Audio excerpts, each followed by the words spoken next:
Good morning friends. आज के 8 December 2025 আমরা যাচ্ছি চিত্তরগড় ফোর্ট। উদয়পুর থেকে সকাল সকাল বেরিয়ে পড়েছি, একটা ধাবার সামনে এসেছি, সকালে টাইম ছিল না, তা চিত্তরগড় ফোর্টে দেখা হচ্ছে। ওকে টাটা, চলুন একসঙ্গে যাই। আমরা এই ধাবাটায় বসে একটু চা জলখাবার খেলাম, একটু। আর এখানে খুব পরিষ্কার পরিচ্ছন্ন টয়লেট আছে। আপনাদের জানানোর জন্যই বলছি কথাটা, যদি কোনোদিন এখানে আসেন এই ধাবায় আসবেন, পরিষ্কার পরিচ্ছন্ন ধাবা। यहाँ से आप चित्तौड़गढ़ फोर्ट देखने जाएंगे, बाय ऑटो से जाना होता है। फोर्ट के बारे में मैं आपको 2 मिनट का कथा सुनाऊंगा, आपको आइडिया लग जाएगा आप क्या देखने वाले हैं और किस तरह से देखना है। चित्तौड़गढ़ फोर्ट जो है वो 580 फीट 580 फीट की हाइट के ऊपर में 13 किलोमीटर के सर्कल में फैला हुआ है। चित्तौड़गढ़ फोर्ट में एंटर होने के लिए 7 गेट बने हुए हैं डिस्टेंस पे। लगभग 4 से 5 किलोमीटर पहाड़ पे अपन बाय ऑटो जाएंगे, जिग रोड बना हुआ है 7 गेट क्रॉस करके। उसके बाद फोर्ट में एंटर हो जाएंगे। फर्स्ट पॉइंट रुकेंगे महाराणा कुंभा का महल। महाराणा कुंभा कौन है? महाराणा प्रताप के दादा महाराणा कुंभा बहुत फेमस आदमी हुए। उन्होंने राजस्थान में 84 फोर्ट्स का रेनोवेशन करवाया अपने समय में। और जितने भी 13वीं शताब्दी से लेके 15वीं शताब्दी तक जितने भी राजा लोग हुए हैं, उन्होंने उसी महल में राज किया। लेकिन राणा कुंभा जो थे वो बहुत फेमस आदमी थे, तो उनका नाम उस महल को दिया गया राणा कुंभा महल। ओके, वहाँ पे पूरा ग्रुप अंदर जाएगा, गाइड साथ में रहेगा, कथा सुनाएगा, समय लगेगा आधा घंटा। फिर वापस सभी लोग बाहर निकलेंगे, अपने अपने ऑटो रिक्शा में बैठेंगे, आगाड़ी चलेंगे। विजय मीराबाई का मंदिर, कुमशा मंदिर। मीराबाई का नाम सुना है? हाँ। कृष्ण भक्त मीराबाई, वो यहाँ का बहू है। अच्छा, तो वो टेम्पल देखेंगे आप। गाइड वहाँ पर भी आपको वहाँ का कथा सुनाएगा, हिस्ट्री सुनाएगा।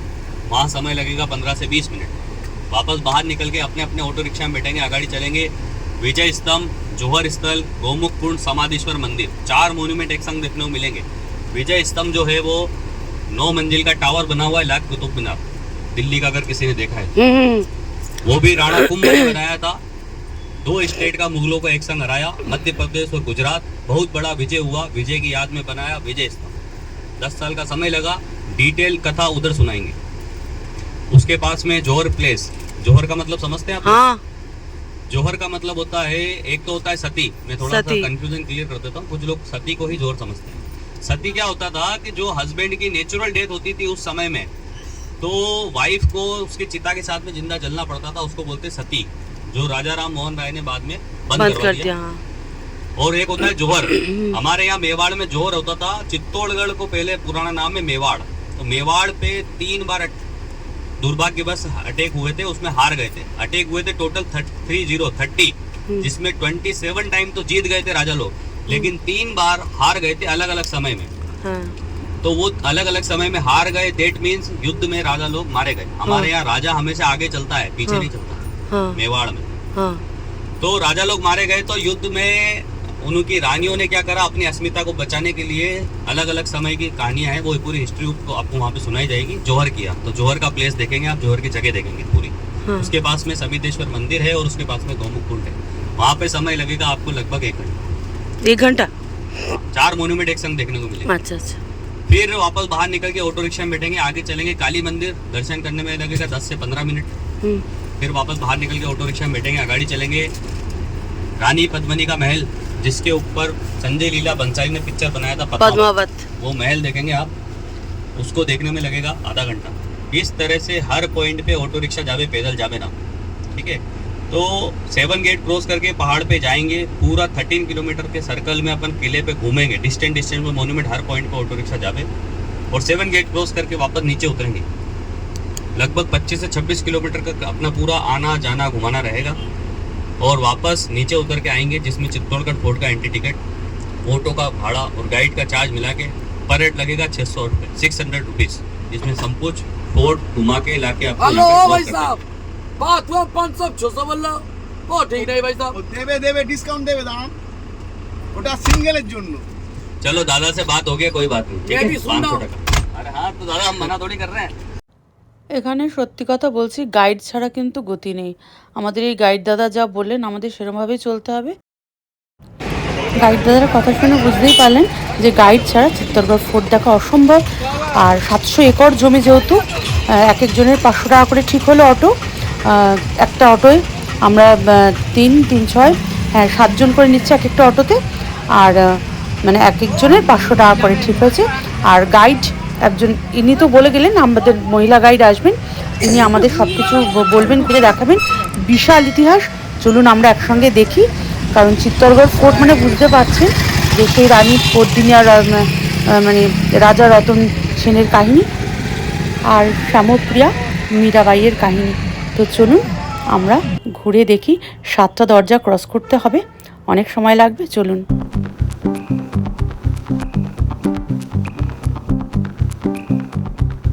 আমাদের অটো দাদা ভীষণ ভালো, আমাকে রানী পদ্মিনী আর আমার বরকে রাজা রতন সেন বালিয়ে দিয়েছেন। এই দেখুন আমরা কিন্তু এক একটা দরজা ক্রস করছি। আমি যদি পুরো ভিডিও মানে পুরো চত্বর দেখাতে চাই, এটা 2 নম্বর গেট আমরা ক্রস করছি। মেবি আমরা যদি পুরো দেখাতে চাই, মানে এত সুন্দর ভিউ, কিন্তু পুরো যদি দেখাতে চাই এই ভিডিও 3-4 ঘন্টার হয়ে যাবে। আমি যতটা পারছি দেখাচ্ছি। এই আর একটা গেট আমরা ক্রস করছি। আমি আর গল্প করতে করতে ভুলে গেছি যে কটা গেট পেরিয়েছি। ঠিক আছে, আপনারা দেখতে থাকুন, আমি দেখাতে থাকছি। আর একটা গেট আসছে। আমাদের অটো দাদা এত জোরে গান চালিয়েছে যে মানে কপিরাইট না খাইয়েই ছাড়বে না। এক একটা গেট ক্রস করছি আর অভিভূত হয়ে যাচ্ছি, মানে এত ভালো লাগছে। চিত্তরগড়ের কাহিনী কে না জানে, এই ভয়ঙ্কর ইতিহাস, সেই জহরব্রত, এগুলো তার নতুন করে বলার কিছু নেই, কিন্তু গাইডের মুখে যখন শুনবেন দেখবেন গা পুরো ছমছম করছে। তা চলুন একসাথে এগোই। সমস্ত রাস্তাটা তো আমি তুলতে পারছি না, আমি শুধু গেটটা যখন আসছে আমি সে সময়টাই তুলছি, কারণ বিশাল রাস্তা ক্রস করে করে আমরা আসছি। 700 একর জমি, মানে বুঝতেই পারছেন কতটা। এই আর একটা দরজা আমরা পেরিয়ে গেলাম, সামনে আসছে আর একটা দরজা।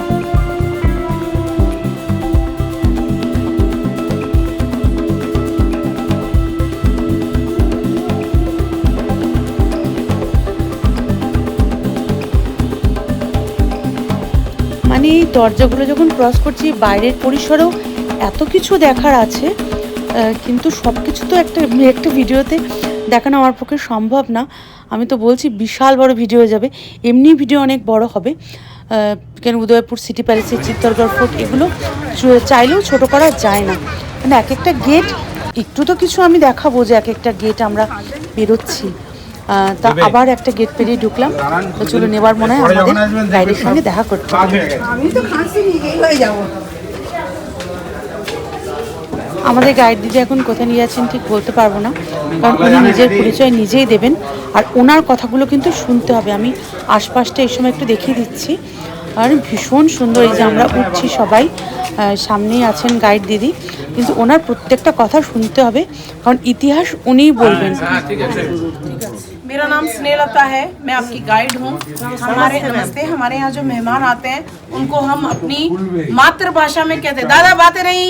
तो मेरा नाम स्नेहलता है, मैं आपकी गाइड हूँ। हमारे यहाँ पे जो मेहमान आते हैं, हमारी राजस्थानी भाषा में मेहमान को कहते हैं खमा गणी। गणी खम्मा सवाल। तो मेरा नाम स्नेहलता है, मैं फोर्ट पे ऑफिशियल गाइड हूँ। बहुत बड़ा ये फोर्ट है, एशिया का सबसे बड़ा फोर्ट है। 113 टेम्पल है इस फोर्ट के अंदर, 84 वाटर टैंक है और 15 पैलेस है। लोग यहाँ पे रहते भी है, 5000 लोग किले के ऊपर रहते हैं, उसमें से मैं खुद यहीं रहती हूँ। स्कूल, हॉस्पिटल सब कुछ है। चित्तौड़ का किला आप विजिट करेंगे तो यहाँ आपको उदयपुर और जयपुर वाली फील नहीं होगी कि बहुत अच्छे गार्डन हो या उनकी एक्सपेंसिव चीज़ें हो या उनके सजे धजे रूम हो। सब कुछ टूटा हुआ है, लेकिन जो यहाँ का इतिहास है, यहाँ की जो हिस्ट्री है, वो रोंगटे खड़े करने वाली हिस्ट्री है। इस पैलेस के अंदर जहाँ अभी आप खड़े हैं, ये कोई नॉर्मल जगह नहीं है। ये वो जगह है जहाँ राणा प्रताप का बचपन निकला है। ये वो जगह है जहाँ पे धात्री पन्ना धाई रही, जिन्होंने अपने इकलौते बेटे चंदन को सुला दिया बनवीर की तलवार के सामने, और एक माँ के सामने उसके बच्चे के 2 टुकड़े कर दिए गए तलवार से, लेकिन उस माँ ने उफ तक नहीं किया। यहाँ पे मीराबाई रही, जिसने अपनी भक्ति से भगवान श्री कृष्ण जी को धरती पे उतार लिया। यहाँ पद्मिनी जी रही, जिन्होंने अपनी मौत की तैयारी अपने हाथ से की। बहुत मुश्किल होता है अपनी मौत की तैयारी अपने हाथ से करना। आज हम अपनी मौत की तैयारी अपने हाथ से नहीं कर सकते। अगर हमें पता चल जाए कि हम 6 महीने बाद में मरने वाले हैं, तो हम डर के मारे मर जाएंगे। सोचिए उन महिलाओं के बारे में जिन्होंने खुद अपनी मौत की तैयारी अपने हाथ से की, जौहर की तैयारी, अपने आप को शादी के जोड़े में सजाया, अपने हाथों में मेहंदी लगाया, अपने छोटी छोटी बच्चियों को पूछने पे जवाब दिया। जब बच्चियों ने पूछा कि माँ हम कहाँ जा रहे हैं, तो उनको बताया गया कि हम अग्नि होली खेलने के लिए जा रहे हैं। मतलब खुद को जिंदा जलाने का मतलब उन्होंने खुद को अग्नि होली के समान बताया। तो ये सब ऐसे लोग इस चित्तौड़ के किले के अंदर रहे हैं। तो इस पैलेस को जहां आप घूम रहे हैं, ये सिर्फ एक पिकनिक की जगह नहीं है। कई लोग आए, रीलें बना के चले गए, फोटो खींचते हैं। आपको यहाँ का इतिहास पता होना चाहिए। आप जिस चित्तौड़ के किले के अंदर घूमने के लिए आए हैं, इसके लिए कहते हैं गढ़ में तो गढ़ चित्तौड़, बाकी सब गढ़ैया। करोड़ करोड़ युग तपस्या करे जब पावे गढ़ चित्तौड़। आपने और हमने कोई बहुत अच्छे कर्म किए कि आज इस पवित्र भूमि पे हम खड़े हैं। तो 7th सेंचुरी में इसको स्टार्ट किया गया था। 7 to 16 Chittorgarh was the capital of the Mewar and the main centre of Rajput power. 30 attacks यहाँ पे हुए, 27 टाइम राजपूत जीते, लेकिन 3 टाइम उनको बहुत बड़ा नुकसान हुआ। और 3 टाइम का जो नुकसान होता है, ये हिंदुस्तान के इतिहास को बदल के रख देता है। सो फर्स्ट फेमस अटैक होता है 1303 में अलाउद्दीन खिलजी का। उस समय जो राजा थे वो महाराणा रतन सिंह जी थे, और उनकी जो पत्नी थी Padmini ji, she was the most beautiful queen of the Rawal Ratan Singh. एक बेहद सुंदर महिला जिसने 16,000 राजपूत औरतों के साथ खुद को जिंदा जलाया, जो चित्तौड़ के अंदर पहला जौहर हुआ था। अलाउद्दीन खिलजी ने चित्तौड़ का किला जीता, यहाँ पे अपने बेटे खिजर खां को यहाँ का मालिक बना के, और वो वापस दिल्ली लौट जाते हैं। तो कुछ समय के लिए चित्तौड़ से खिजराबाद हो जाता है। लगभग 20 साल तक ये खिजर खां के अंडर में रहता है।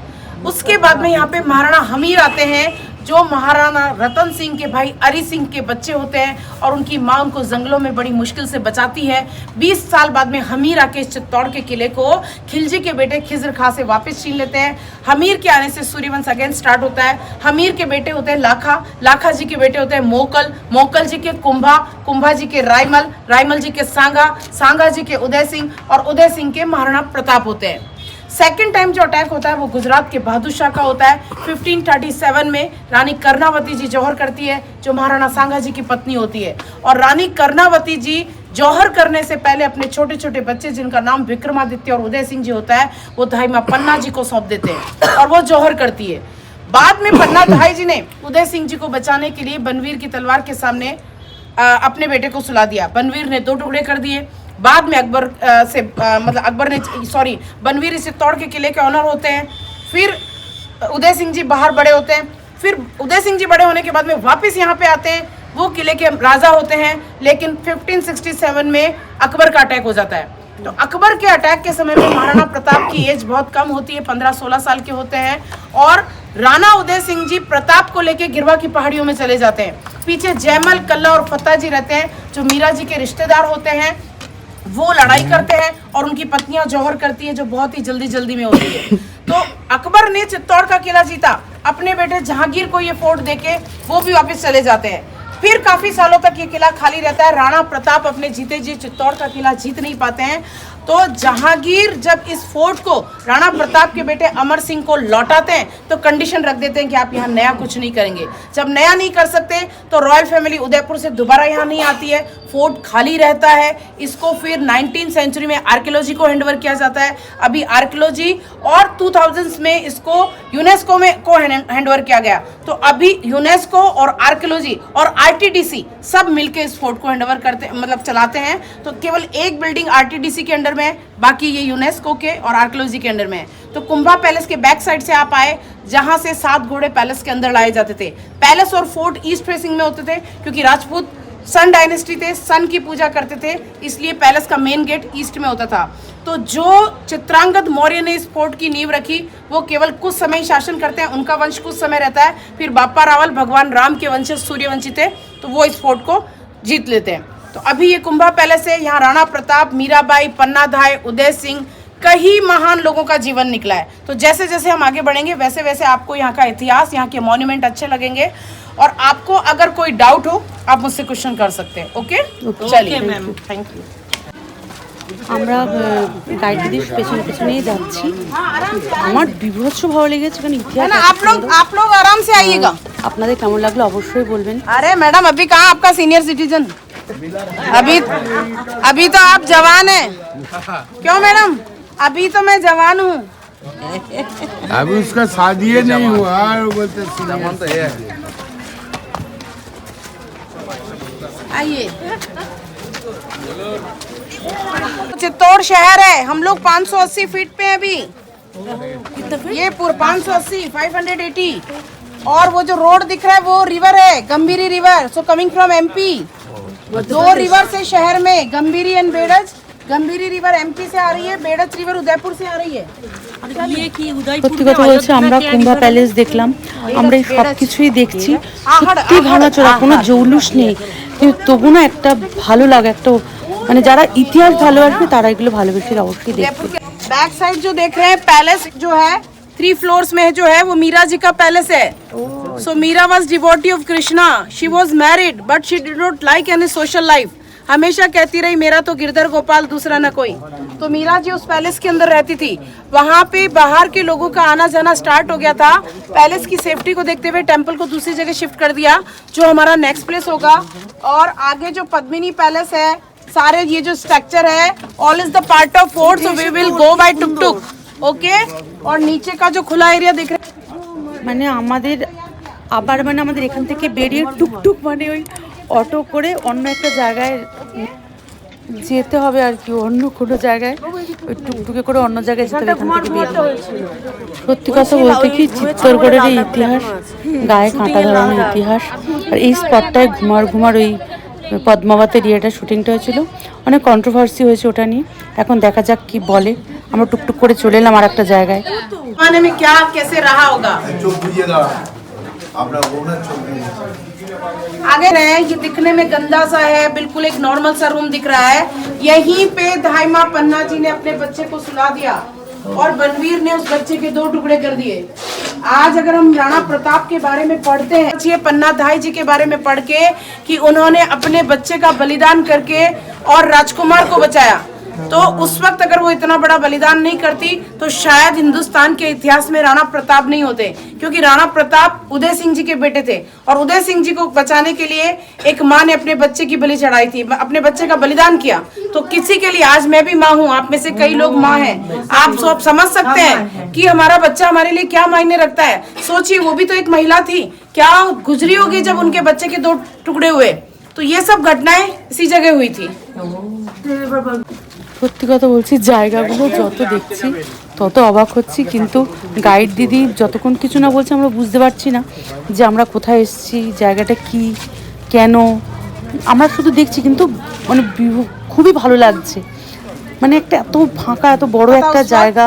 जैसे ही दिल्ली से सेनाएं रवाना होती राजस्थान पे, चित्तौड़ पे अटैक करने के लिए, यहाँ पे खाने पीने की सामग्री को स्टोरेज कर लिया जाता था। और ये जो स्टैचू आप देख रहे हैं नीचे, ये गॉडेस अन्नपूर्णा है। आफ्टर दीपावली यहाँ पे पूजा होती है और उस वक्त खड़े होके पूजा करते थे लोग। तो ये उस समय की हाइट को दर्शाते हैं कि मतलब उस समय में किंग और क्वीन कितने लंबे होते थे, कितनी हाइट होती थी और स्ट्रॉन्ग भी होते थे। तो ये अन्नपूर्णा की मूर्ति।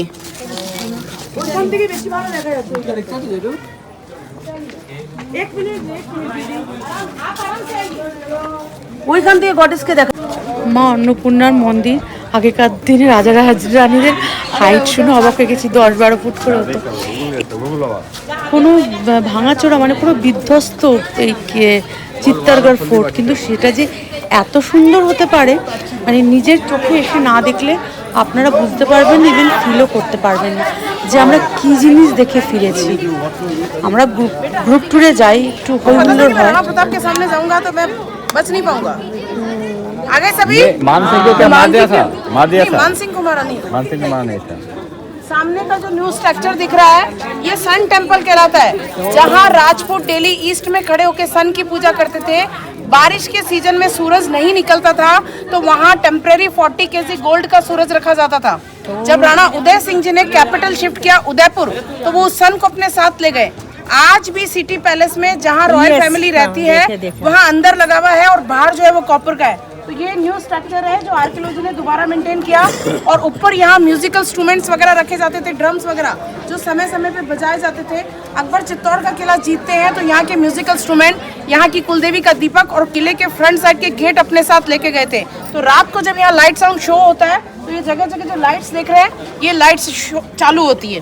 ठीक है ना। अब हम ऑटो से चलेंगे। थोड़ा उधर उठकर ये ले ले, बीच में अंदर बहुत गहरा है। गहरा वही हम ले लेते हैं थोड़ा। आप यहाँ से फोटो ले लीजिए। नहीं थोड़ा ऊपर हाँ, आप जो जा सकते हो वो जाइए साहब। सब আমি একটু এই ওপরটায় উঠে দেখলাম যে কি আছে, একটু ফটোশ্যুট করলাম, কারণ আমার একদম ফটো তোলা। আমরা এই জাস্ট কুম্ভা প্যালেস দেখে বেরোলাম, এবার আমরা আবার অটোয় গিয়ে বসবো, তারপরে গাইড কোথায় নিয়ে যায় দেখি, তারপরে আমরা সবাই একসাথে যাবো। আমরা এমনি সবাই একসাথে আছি, সবাইকে তুলে নিই, সবাই আছি। আবার একটা গেট পেরিয়ে কোথায় যাচ্ছি আমরা তো জানি না। আমরা ওটা যেটা দেখছিলাম সেটা কুম্ভা প্যালেস দেখলাম। আর এ তো পুরো শহর একটা, এর মধ্যে লোকজন বাস করে, এর মধ্যে স্কুল, হসপিটাল, কলেজ, বাসস্থান সবই আছে। লোক তো বসবাস করে, 5,000 লোক বাস করে, তো গাইড দিদি বললেনই। তা ওই জন্য অটো করে ঘুরতে আমাদের এত সময় লাগছে। এবার দেখা যাক কোথায় নিয়ে যাচ্ছে। আমরা একটা খুব সুন্দর জায়গায় এসেছি, আমরা ঢুকছি। এখানে কোনো মন্দির আছে, কিন্তু যতক্ষণ না গাইড দিদি আসবেন ততক্ষণ কিন্তু আমি বুঝতে পারছি না যেটা কিসের মন্দির। মনে হচ্ছে আমার যত সম্ভব যে জগন্নাথদেব, বলভদ্রদেব, সুভদ্রা মাতা রানী থাকেন, আর এখানে হচ্ছে মানে রাধা রানী থাকেন। জগন্নাথদেব, বলভদ্রদেব, রাধা রানী থাকেন, মনে হচ্ছে এটা সেই মন্দিরটা। গাইড দিদি ঠিকই বলেছিলেন যে সবই ভাঙাচোরা, কিন্তু তবুও এত হৃদয়কে স্পর্শ করবে যে আপনাদের মানে গায়ে আপনাদের গুজবাম্প, মানে লোম খাড়া হয়ে যাবে গল্প শুনলে বা সেই জায়গাটা দেখলে। আমার তো অত্যন্ত ভালো লাগছে। देखिए अब दीदी की बोलते हैं। 2 में पूजा होती है, 1 बंद है। ये जो बड़ा वाला मंदिर आप देख रहे हैं, ये विष्णु जी के तीसरे अवतार वराह जी का मंदिर था। इस मंदिर को 8वीं शताब्दी में बापा रावल जी ने बनाया था, और अलाउद्दीन खिलजी का जब अटैक होता है इस मंदिर को काफी डिस्ट्रॉय किया जाता है, तो इसको रिपेयर किया जाता है महाराणा कुंभा जी के द्वारा। अभी इसमें कृष्ण, राधा और बलराम जी है। ऐसा बहुत कम देखने को मिलता है कि कृष्ण, राधा और बलराम जी साथ में हो। वैसे कृष्ण, सुभद्रा और बलराम जी होते हैं, तो यहाँ कृष्ण, राधा और बलराम जी है।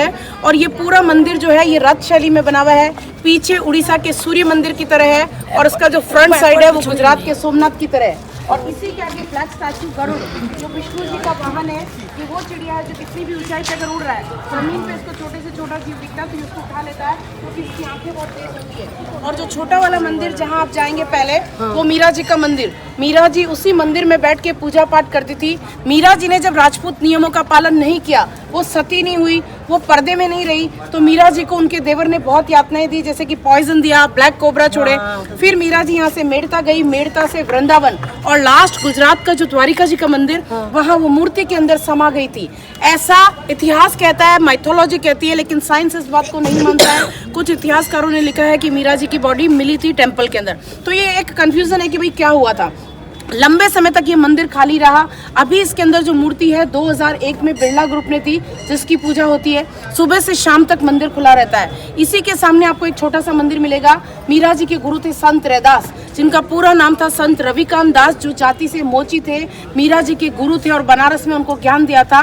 तो मीरा जी का शादी के बाद में जब वहाँ जाना नहीं हुआ, तो मीरा जी ने रैदास जी को यहाँ बुलाया। यहाँ वो मंदिरों में नहीं गए और एक साइड अपने फुटप्रिंट्स बनाए। तो रैदास जी के नीचे फुटप्रिंट्स है, और ऊपर इसकी छत पे एक स्टैचू बना हुआ है, जिसमें 1 हेड एंड 5 बॉडीज, तो 5 तत्वों को प्रेजेंट करते हुए earth, water, air, fire and sky. तो यहाँ 2 मंदिर हैं जो एक्टिव है, और इसके पीछे एक मंदिर है जो बंद है। इसके लिए कहते हैं कि यहाँ पे एक मंदिर था नवग्रह का, जिसको डिस्ट्रॉय कर दिया गया। हमारे हिंदू कल्चर के अनुसार 5 मेजर पार्ट होते हैं। सबसे पहले होता है मंडप, फिर होता है नृत्य मंडप, फिर होता है गर्भगृह, फिर होता है परिक्रमा, और टॉप पे होता है कलश। जिस भी मंदिर का गर्भगृह खत्म हो गया, वो मंदिर हमेशा के लिए बंद हो जाता है। ओके, तो अभी आप दोनों मंदिरों के दर्शन करेंगे। किसी भी मंदिर में सेल्फी आप नहीं लेंगे, ठीक है ना।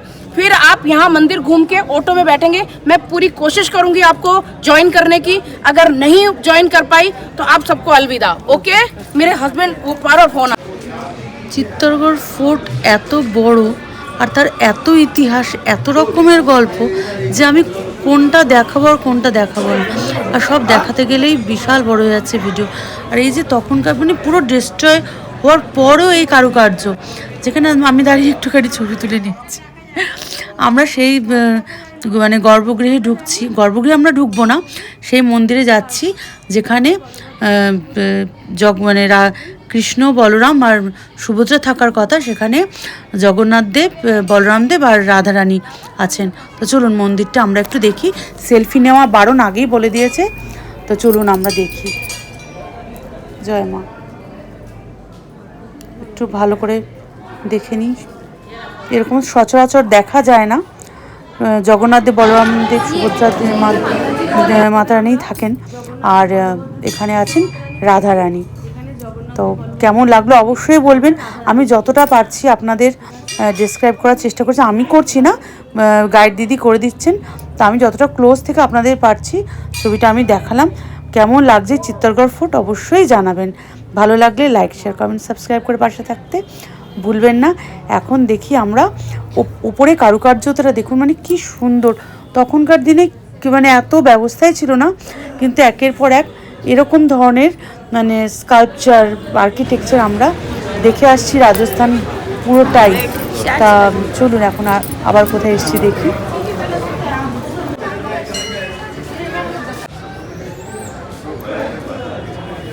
মীরাবাইয়ের মহল তো বন্ধ, কোথা দিয়ে? মীরাবাই এখানে বসে তার গিরিধর গোপালের তপস্যা করতেন, ধ্যান করতেন, গান করতেন, নাচ করতেন, কিন্তু বন্ধ সেটা। তাই মীরাবাইয়ের জীবনও কীরকম কেটেছে আমরা এখানে সেটা জানলাম, কিন্তু জায়গাটা এত সুন্দর লাগছে। আর এখানে গণেশ ঠাকুরের মূর্তিটা এত সুন্দর। আমরা সামনে যে স্তম্ভটা দেখছি এটা হচ্ছে বিজয় স্তম্ভ। রাজা কুম্ভা যখন মুঘলদের, মুসলমানদের, গুজরাটের রাজাদের সব হারিয়ে যখন বিজয় লাভ করেছিলেন রাজা কুম্ভা, তখন এই বিজয় স্তম্ভটা তৈরি করা হয়েছিল। 122 ফিট উঁচু আর এর উচ্চতা, আর 10 বছর লেগেছিল শুধু এটাকে তৈরি করতে। তখনকার দিনে খরচ হয়েছিল 90 লাখ টাকা।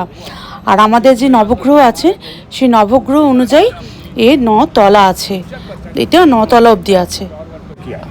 तो सबसे पहला और सबसे बड़ा जौहर रानी पद्मिनी ने किया था 1303 के अंदर 16,000 लेडीज के साथ। दूसरा जौहर रानी कर्णावती उदय सिंह के मदर ने किया था 1535 में 13,000 लेडीज के साथ। तो आप इस गार्डन के अंदर में आपको 2 मेमोरियल दिखेंगे, बड़ा समाधि नुमा, बड़ा वाला पद्मिनी का है और उसके पीछे छोटा वाला रानी कर्णावती का। ठीक है, देन आफ्टर वो मंदिर देखेंगे, तो देखिए सामने दिख रहा बड़ा वाला, उस मंदिर का निर्माण 11वीं सेंचुरी में राजा भोज ने किया था। कहते हैं ना कहाँ राजा भोज कहाँ गंगू तेली, ये वो राजा भोज ने बनाया था, कुमार भोज जी। और 14वीं सेंचुरी के अटैक में जब अलाउद्दीन खिलजी ने इसे डिस्ट्रॉयड किया, तो महाराणा कुंभा के फादर महाराणा मोकल ने इसको रेनोवेशन किया था 1428 में। तब महाराणा मोकल ने दिखा कि अंदर भांगा हुआ मूर्ति, उसको निकाल करके एक तो लाइमस्टोन लिया 9 फीट हाइट का, कारीगरों द्वारा खुदाई करके भगवान शिव का अवतार होता ना, ब्रह्मा विष्णु महेश, पैदा करने वाला, पालने वाला और मारने वाला, तीनों फेस का मूर्ति। अब आप इस मूर्ति को देखने के बाद ऑटोमेटिकली राजा लोगों की हाइट का अंदाज लगा लेंगे कि उनकी हाइट क्या होती थी, जो ये खड़े खड़े अभिषेक कर लेते थे शिव जी के ऊपर, जल चढ़ाना, दूध चढ़ाना। तो राजाओं में सबसे कम हाइट थी वो लास्ट के राजा महाराणा प्रताप की थी, जो मात्र 7.5 फीट थी। उनकी 7.5 फीट थी। 7.5 फीट কি এমন ওয়াক্স মিউজিয়ামে দেখো না। হ্যাঁ, जो जस्ट मंदिर के बगल में राइट में खड़ा होकर देखिएगा तो पानी का टैंक है। ये गौमुखी कुंड कहते हैं, सास बहू का कुंड कहते हैं, नेचुरल स्विमिंग पूल कहते हैं, रानियों का नहाने का तालाब। तो आपको मैं जो रास्ता दिखाता हूँ उसी रास्ते से जाना और इसी रास्ते से वहाँ आना। चलिए। ঠিক আছে। 700 একর জায়গা এমনি এমনি লাগেনি। এটা একটা নবগ্রহ মন্দির আর বিজয় স্তম্ভও বলে। ये जौहर कुंड था, ये मेमोरियल है ना, वो रानी पद्मिनी का है, ये रानी कर्णावती का है। ये जो बीच में हवन कुंड दिख रहा है ना, उस हवन कुंड में आज भी हमारा मेवाड़ का राजपूत लोग जो है होली जलता ना, जिसके 11 दिन के बाद एकादशी का मेला होता है, उस मेले को जौहर मेले के रूप में मनाते हैं, उन वीरांगनाओं को श्रद्धांजलि देने के लिए। ये सारे मंदिर है जो जितने भी आपको दिखेंगे ना, ये टूटे हुए मंदिर थे, मुगल लोगों ने तोड़ दिया। वो सामने इधर ही गेट से जाएगा और इसी गेट से वापस आएगा, मंदिर देखेगा, पानी का टैंक देखेगा और वो नीचे से टावर का फोटो पिक्चर निकाल करके वापस इधर आएगा। 15 मिनट का समय है। গাইড দাদা তো আমাদের যা বলার বুঝিয়ে দিয়ে উনি তো চলে গেলেন। আর এখানে এরকমই হয়, গাইড ঠিক হয়, কিছুক্ষণ গাইড থাকে, তারপর চলে যায়। তো এরপর আমরা নিজেরাই ঘুরছি। আমাদের মানে অতীব ভালো লাগছে জায়গাটা। মানে এত মানে একটা ঐতিহাসিক স্পট, তার একটা ঐতিহ্য, তার একটা সম্মান। আমরা জহরব্রত সম্বন্ধে কে না জানি। এইগুলো হচ্ছে এইটা হচ্ছে সেই, এখন ভরাট হয়ে গেছে, এইগুলো হচ্ছে সেই জহরকুণ্ডের, এখন সবুজ ঘাস বেরিয়ে গেছে। এইখানেই হয়েছিল সেই জহরব্রত। আগে খাই ছিল, এখন ইয়ে হয়ে গেছে, ভরাট করে দিয়েছে, যাতে লোকে ভয় না পায় বা কেউ পড়ে না যায়। লোকে যেহেতু দেখতে আসে, একটা হচ্ছে ছোট, একটা হচ্ছে বড় জহরব্রত হয়েছিল, বিজয় স্তম্ভটা বারবার দেখছি, প্লাস ওটা একটা নবগ্রহ মন্দির। আমরা এখন নিজেরাই ঘুরছি, আমাদের ভীষণ ভালো লাগছে। আমরা চারিধারটা ঘুরে ঘুরে দেখছি। উনি বললেন ব্রহ্মা বিষ্ণু মহেশ্বর টেম্পল আছে, আর নিশ্চয়ই সেটা দেখাবো। তবে সত্যি কথা বলতে কি, চিত্তরগড় ফোর্ট দেখাতে গেলে যদি পুরো দেখানো হয় একটা ভিডিও 3.5-4 ঘন্টার হবে। তা আমি এর থেকে ছোট করতে পারছি না, কারণ সবই আমাদের প্রত্যেকটা জিনিস দেখতে ভালো লাগছে, ভাঙা চোরা যাই দেখছি ভালো লাগছে আমাদের। তা আমরা ওখান থেকে এখন বেরিয়ে এসেছি একটা গাছের ছায়ার তলায়। এখানে কি আছে একটু দেখি। এখানে একটা খুব সুন্দর শিবলিঙ্গ আছে, খুব সুন্দর একটা শিবলিঙ্গ। এটাকে বেরিয়ে আমরা উঠে এসেছি একটুখানি নিচে, দেখছি একটা খুব সুন্দর ঝিল। এখান দিয়ে রানী মীরাবাইয়ের মহলে যাওয়া যেত, রানী পদ্মিনীর মহলে যাওয়া যেত, মানে এসব আমরা শুনছি। মানে আমাদের আর গাইড নেই, আমরা নিজেরাই গাইড, যেটা বলে গেল যে এটা পাবেন। আমার মনে হচ্ছে এটা সেটাই। অনেকে নিচে নামছে, আমি আর নামিনি, কারণ আমরা ওই দিক দিয়ে ওইখানেই পৌঁছবো জানি। এখন আমি যাচ্ছি ব্রহ্মা বিষ্ণু মহেশ্বরের টেম্পলে। নন্দী মহারাজ সামনে বসে আছে। মহেশ্বর টেম্পলে ঢুকেছি, আমি শুধু হাইট দেখবো। উনি বললেন যে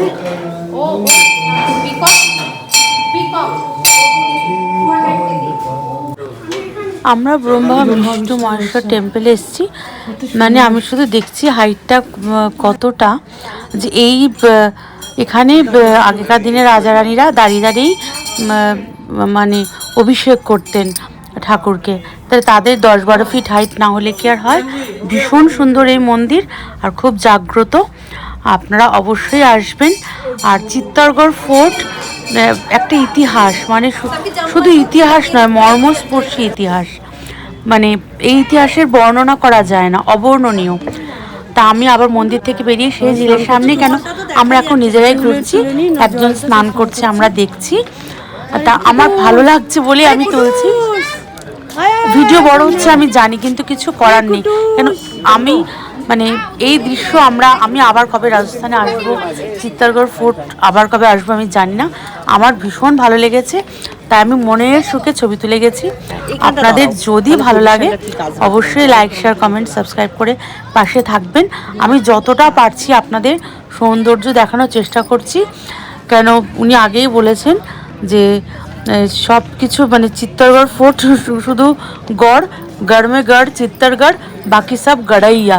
তা আমার সত্যিই মনে হচ্ছে এখন মানে এর আশপাশে সৌন্দর্যটা এত বেশি যে মানে আমার আর মানে অন্যদিকে আমি তাকাতে পারছি না। এই সিঁড়ি দিয়ে নেবে নিচে যাওয়া যায়, জল স্পর্শ করা যায়, স্নান করা যায়। আপনারা চাইলে ইচ্ছা করলে সব করতে পারেন। এই পুরো অঞ্চল 700 একর জায়গাটা আপনারা দেখুন, আমি একদম ওপর থেকে দেখাচ্ছি। আবার সেই বিজয় স্তম্ভ, নবগ্রহ মন্দির সবই বারবার এসে যাচ্ছে। তা আমরা এখন এমন একটা জায়গায় এসে পৌঁছেছি, দেখছি অনেকগুলো বাঁদর। আমরা একটু রেস্ট নিতে এসেছি এখানটায়, কিন্তু আবার ছবি তোলা যাবে না, ক্যামেরা দেখলেই অ্যাটাক করবে। তা আমি চুপি চুপি ওদের একটু ছবি তুলেছি। একজন আবার এসে একটু নমস্কারের মতো করলো, কেন এখানে সব শিবলিঙ্গ টিঙ্গ আছে, খুব ভক্ত বাঁদর। তা আমরা আবার চলেছি কোন পথে দেখা যাক। আমাদের গাইড সাহেব আসেন, এখানে এরকম হয়, গাইড অল্প কিছু বলে তারপর হাওয়া হয়ে যায়। তা আমরা নিজেরাই ঘুরছি, মানে সৌন্দর্যে ভরপুর।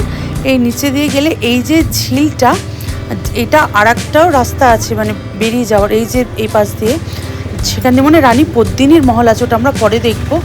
এখন আমরা সামনেই দেখছি নন্দী মহারাজ। তা আমরা কোনো একটা মন্দিরে ঢুকছি। এটা মা মহাকালীর মন্দির, ভীষণ জাগ্রত, খুব সুন্দর। সত্যি কথা বলছি, চিত্তরগড় ফোর্ট 2-3 বার না এলে কিচ্ছু বুঝতে পারবেন না। আবার আমরা অটো করে এই জায়গাটা এসেছি। যতদূর সম্ভব আমাদের এখানে ঢুকতেও টাকা লেগেছে। আর এই যে খোপগুলো দেখছেন, এগুলো দাসীদের ঘর, মানে দাসীদের বাগিচাই, মানে দাসীদের থাকার জায়গাটাই কি বিশাল। মানে আমি সেটা ভাবছি যে, আর এখানে ওনারা ঘোরাফেরা করতেন, আনন্দ করতেন, নৃত্য করতেন, সবাই মিলে আনন্দ করতেন। আর জায়গাটা পুরো ভুলভুলিয়ার মতো, মানে কত গেট, যেদিক দিয়েই বেরোচ্ছি সেই রানী পদ্মিনীর মহলের জলের কাছে চলে আসছি। মানে সে কি বলবো, মানে হচপচ হয়ে যাচ্ছে সব, কিন্তু এত অপূর্ব লাগছে, এত অপূর্ব লাগছে। আমি যদি সত্যিকারে মানে ভাষ্যকার হতাম, মানে ভাষ্যপাঠ যদি জানতাম, আমি অনেক সুন্দর করে বলতে পারতাম, কিন্তু আমি জানি না, আমি খুব সাধারণ একজন। আমার যেটা খুব ভালো লাগে আমি সেটা আপনাদের সামনে তুলে ধরি, এটাই আমার খুব মানে পরম তৃপ্তি, পরম পাওয়া। আপনাদের কতটা ভালো লাগে আমি জানি না, আমার খুব ভালো লাগে। আমার মনে হয় আমার যেটা ভালো লাগছে, আমি যাদের দেখাবো আমার বন্ধুদেরও ভালো লাগবে, কিন্তু সেটা নাও হতে পারে, আমি ভুলও হতে পারি। ঠিক আপনারা দেখুন। কিন্তু রাজারা যখন আসতেন তখন ওইখান দিয়ে নৌকো করে এখানে আসতেন, এই মহলে আসতেন। এবার এখন তো জায়গাটা পুরোটাই অন্যরকম হয়ে গেছে, তখনকার ব্যাপারটা আলাদা ছিল, এই অবধি আমরা এখন জানতে পেরেছি।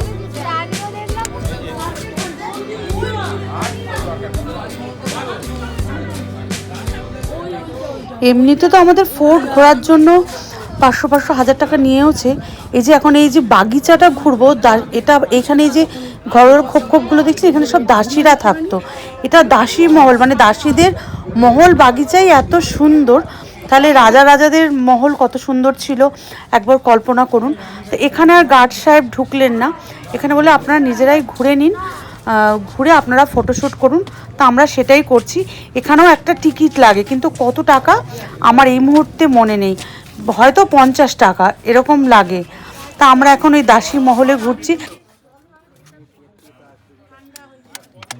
সামনে দেখছেন ওটা হচ্ছে রানী মহল, রানী পদ্মিনী এখানে থাকতেন।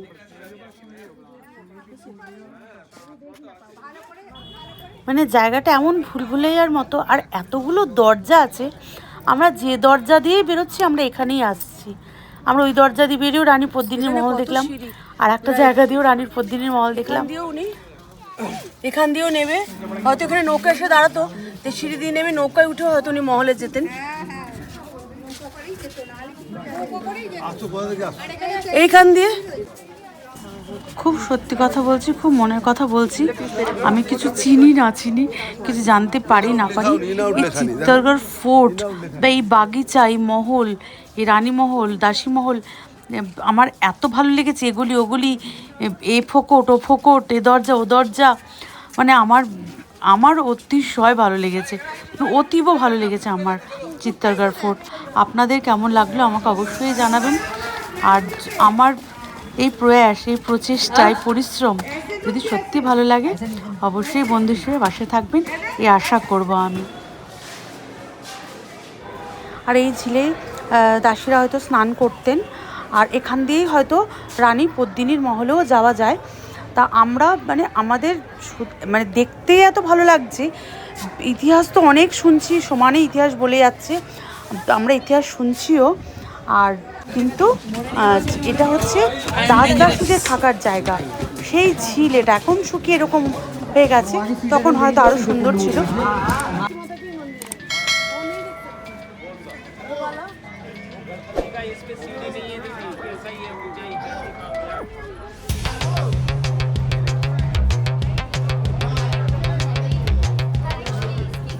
সত্যি কথা বলতে কি, আমার এই চিত্তরগড়ের ইতিহাস, রানী পদ্মিনীর ইতিহাস, মীরাবাইয়ের ইতিহাস মানে দেখে শুনে সব হৃদয় কেঁপে গেছে। আর আশপাশ আমি যা দেখলাম, যা পরিসর দেখলাম, 700 একর জমি আগেই বলেছি। আর এখন আমরা তো নিজেদের মতো ঘুরে বেড়াচ্ছি, কোনো গাইড নেই, কিচ্ছু নেই। কেন এবার আমরা হয়তো বেরিয়ে যাব। এই পুরো দেখুন জায়গাটা দেখাচ্ছি, 700 একর জমিটা দেখাচ্ছি। এই যে আমরা আবার বেরিয়ে চলে এসেছি বিজয় স্তম্ভের কাছে, কিন্তু এখানে খুব ঢাকঢোল ডাঙ্কারা বাজছে, কিছু একটা হচ্ছে ওখানে। তা চিত্তরগড় ফোর্ট সম্পূর্ণ দেখানোর আমার এই প্রয়াস, আমার এই প্রচেষ্টা যদি আপনাদের ভালো লাগে, লাইক, শেয়ার, কমেন্ট, সাবস্ক্রাইব করে অবশ্যই পাশে থাকবেন। টাটা।